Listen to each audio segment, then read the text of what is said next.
Lamentations chapter 1. How doth the city sit solitary that was full of people?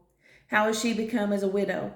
She that was great among the nations and princess or among the provinces, how is she become tributary?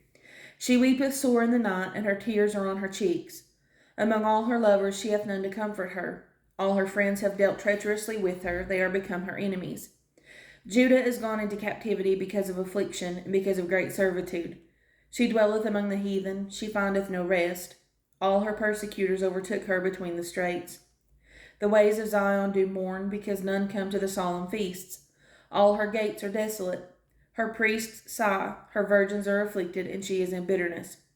Her adversaries are the chief, her enemies prosper, for the Lord hath afflicted her for the multitude of her transgressions. Her children are gone into captivity before the enemy. And from the daughter of Zion all her beauty is departed. Her princes are become like harts that find no pasture, and they are gone without strength before the pursuer. Jerusalem remembered in the days of her affliction, and of her miseries all her pleasant things that she had in the days of old, when her people fell into the hand of the enemy, and none did help her. The adversaries saw her, and did mock at her Sabbaths. Jerusalem hath grievously sinned, therefore she is removed. All that honored her despise her, because they have seen her nakedness. Yea, she sigheth and turneth backward. Her filthiness is in her skirts. She remembered not her last end. Therefore she came down wonderfully. She had no comforter. O Lord, behold my affliction, for the enemy hath magnified himself. The adversary hath spread out his hand upon all her pleasant things, for she hath seen that the heathen entered into her sanctuary, whom thou didst command that they should not enter into thy congregation. All her people sigh, they seek bread. They have given their pleasant things for meat to relieve the soul. See, O Lord, and consider, for I am become vile. Is it nothing to you, all ye that pass by? Behold, and see if there be any sorrow like unto my sorrow, which is done unto me, wherewith the Lord hath afflicted me in the day of his fierce anger.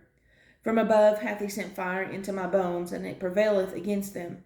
He hath spread a net for my feet, he hath turned me back, he hath made me desolate and faint all the day. The yoke of my transgressions is bound by his hand. They are wreathed and come up upon my neck.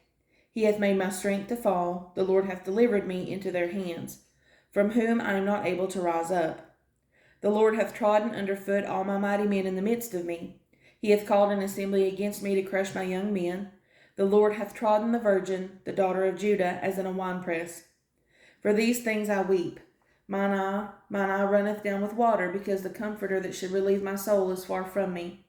My children are desolate, because the enemy prevailed. Zion spreadeth forth her hands, and there is none to comfort her. The Lord hath commanded concerning Jacob, that his adversaries should be round about him. Jerusalem is as a minstrous woman among them. The Lord is righteous, for I have rebelled against his commandment. Hear, I pray you, all my people, and behold my sorrow. My virgins and my young men are gone into captivity. I called for my lovers, but they deceived me.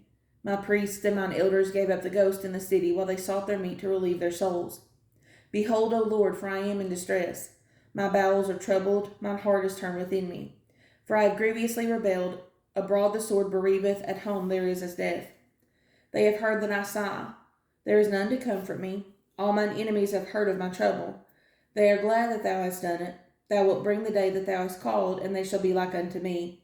Let all their wickedness come before thee, and do unto them as thou hast done unto me for all my transgressions, for my sighs are many, and my heart is faint.